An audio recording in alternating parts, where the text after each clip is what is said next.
চলে যাওয়ার আগে তোমাকে কিছু কথা বলে যেতে চাই। হয়তো আমি আর থাকবো না, তবে আমার এই কথাগুলো তোমার সামনে পড়লে শুনে যেও। হয়তো তোমায় না বলা কিছু কথা তুমি জানতে পারবে।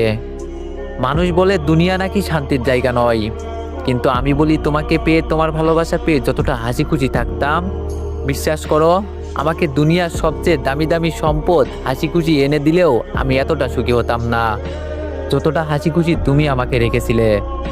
আর তারপর যখন তুমি আমাকে অবহেলা করতে শুরু করলে, আমার থেকে দূরত্ব বাড়িয়ে দিলে কোনো কারণ ছাড়াই, তখন মনে হতো আমার থেকে যেন আমার পুরো পৃথিবীটাই দূরে চলে যেত। আর তখনই আমি বুঝতে পারলাম প্রিয় মানুষকে ছাড়া থাকাটা কতটা কষ্টের হতে পারে। আর সেই কষ্টটাই তুমি আমাকে দিলে। তুমি ছেড়ে চলে গেলে আমাকে। তুমি তোমার কথা রাখোনি, ভালোবাসি বলেও তুমি আমাকে ভালোবাসোনি। তোমাকে হারানোর ভয়ে হাউমাউ করে কেঁদেছি আমি। তুমি আমার চোখের পানি দেখেছো বহুবার, তবুও তোমার মন গলেনি। তুমি আমার হবে বলেও তুমি আমার হওনি। জানি না আর কতটা ভালোবাসলে, কিভাবে ভালোবাসলে আমি তোমাকে পাইতাম, তোমার মন পাইতাম। কত নিখুঁতভাবে অভিনয় করে গেছো তুমি আমার সাথে, আমি বুঝতেও পারিনি তোমার অভিনয়।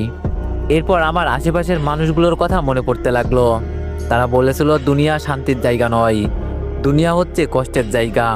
দুনিয়া যদি শান্তির জায়গা হতো তাহলে আল্লাহ তাআলা কখনো জান্নাত বানাতেন না। আসলে আমি সেটা বুঝতে পারিনি।